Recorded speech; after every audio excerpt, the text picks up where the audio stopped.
Okay, Amor. I'm going to record a video here on how to set up the envelopes and how to follow the logic that we're applying in the app. So you can watch the tutorial, it explains some of this, but we're going to match the app to our physical, or you're going to match it to your physical envelope setup there, so you're not as reliant on the app when there's bad connections, and you get an intuition of what's happening. So this accounting method is very simple. It dates way back. I have old envelopes when I received the small amount of money from my mom's passing that I got so far, that we discussed in my account got put in there. That was literally in a physical envelope from my great grandmother. This was how we did things before checking accounts and before computers. It remains a very good method for simple and intuitive saving and accounting. So, the fundamental way that it works is that anytime you bring in money, you want to account for that money as a part of your plan immediately or before you spend any of it to ensure you're spending it consciously and that your spending is matching the goals you would make when you sit down and really think about what you want to invest in your life or in the household. Because we are human animals, it is necessary to use these kinds of tools. Otherwise, we will spend in an immediate sense in a way we would not spend in a long-term sense. This is also necessary for you and I to communicate, set goals together, avoid conflict, and keep each other accountable.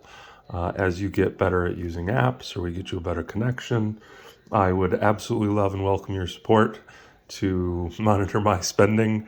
This is not really about monitoring. It's about being understanding and holding each other accountable to learn and strive to be better. But you are absolutely welcome to participate in my spending as well. Budgeting this side of things a little bit more with me and calling me out when I'm fucking up and not spending the way I want to spend. That would be welcome. In fact, this is not a skill I'm great at day to day. I'd love for you to go ahead and if you get good at this is something you can take over to keep me on the job making money more and keep my money where I want my money to be. So you can see here, we'll start with 3, 4, 5 envelopes in front of me. And I have my laptop open to the web page because I'm recording with my phone. So this is just easier to grab the image we want.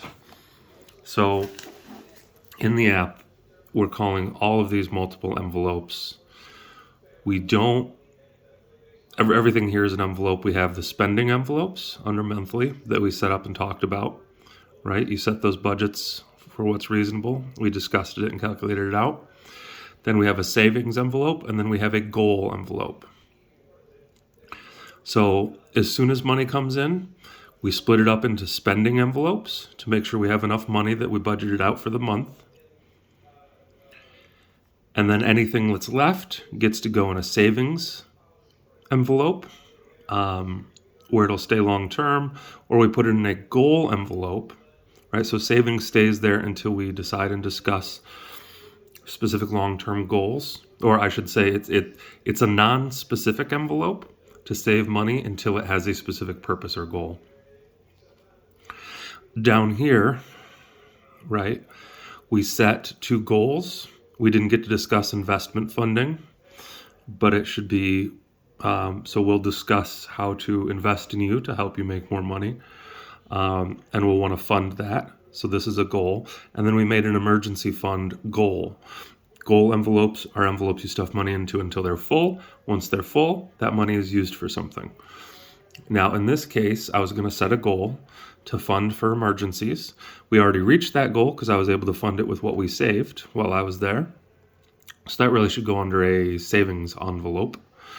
And I might make that change later, but we don't need to do it just yet. So you don't necessarily need to walk around. It's easy when it's digital to have all of these envelopes. This is a great way to break it down. You're not necessarily going to walk around town that way. It's a little excessive to have 10 little envelopes on you. But you will want to track it while you're out spending. So we'll talk about possible ways to do that after we set up the envelope. But for now, we're going to call all of this one envelope called spending. The income, what we have coming in, anytime you make money, is going to be an envelope. And then we're going to have the savings envelope. That's the overflow of money we're saving to allocate to something. And we're going to have the two goal envelopes. Or you could consider emergency a savings envelope. So, because it's full now. Okay, so I'm going to stop this video so it's quick to upload and easy for you to translate, and then I'll start again.